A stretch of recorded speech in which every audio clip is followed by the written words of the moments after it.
मुरीद अपने पीर के पास आया और बोला, हुजूर सलाम अलैकुम, मैं अजमेर शरीफ जाना चाहता हूँ, इजाजत है? पीर साहब ने मुस्कुराकर कहा, बेटा अगले साल जाना। मुरीद मान गया। दूसरा साल मुरीद फिर आया, हुजूर अजमेर जाना चाहता हूँ। पीर साहब ने फिर कहा, अगले साल जाना। तीसरा साल मुरीद फिर आया, सरकार सब लोग जा रहे हैं, महीना आ गया है। पीर साहब ने कहा, अगले साल जाना। मुरीद को थोड़ा गुस्सा आया कि पीर साहब क्यों रोक रहे हैं, लेकिन चुप रहा। चौथा साल, इस बार मुरीद टिकट कटाकर आया। उसने कहा, हुजूर अजमेर जाना है। पीर साहब ने कहा, अगले साल जाना। मुरीद ने कहा, हुजूर मूड मत खराब कीजिए, टिकट कटा लिया है, कल जाऊंगा। पीर साहब ने देखा कि मुरीद जिद पर है, तो उन्होंने एक शर्त रखी। उन्होंने कहा, ठीक है जाओ, लेकिन कल सुबह फजर की नमाज मेरे पीछे पढ़ना और मुझसे इजाजत लेकर जाना।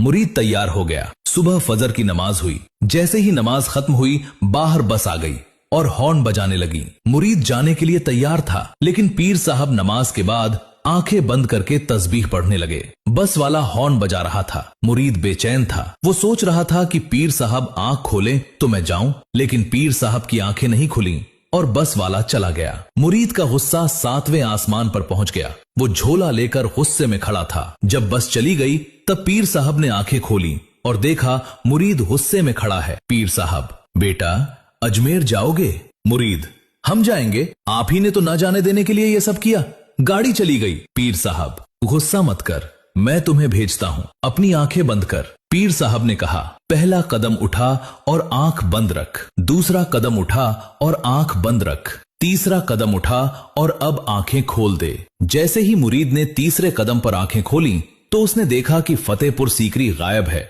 और सामने ख्वाजा गरीब नवाज का गुंबद नजर आ रहा है। पीर साहब ने उसे एक खत दिया था और कहा था कि अजमेर में एक पेड़ के नीचे एक बुजुर्ग मिलेंगे, उन्हें ये खत दे देना और जवाब लेकर आना। मुरीद ने वहां पहुंचकर वो खत दिया। उन बुजुर्ग ने खत पढ़ा, मुस्कुराए और जवाब लिखकर दे दिया। वापसी में पीर साहब ने उसे 2 कदमों में ही वापस बुला लिया। वापस आकर मुरीद ने हैरानी से पूछा, हुजूर उस खत में आपने क्या लिखा था और उधर से क्या जवाब आया? पीर साहब ने राज खोला। पीर साहब का खत, मैंने ख्वाजा गरीब नवाज को लिखा था कि हुजूर वहां बहुत भीड़ होती है, मेला लगता है, आप लोगों को अपनी तरफ बुलाना बंद कर दीजिए। ख्वाजा साहब का जवाब, ख्वाजा साहब ने जवाब दिया है कि जब तुम 4 साल में अपने एक मुरीद को नहीं रोक पाए तो मैं करोड़ों को कैसे रोक लूं? ये सुनकर मुरीद कदमों में गिर गया और रोने लगा।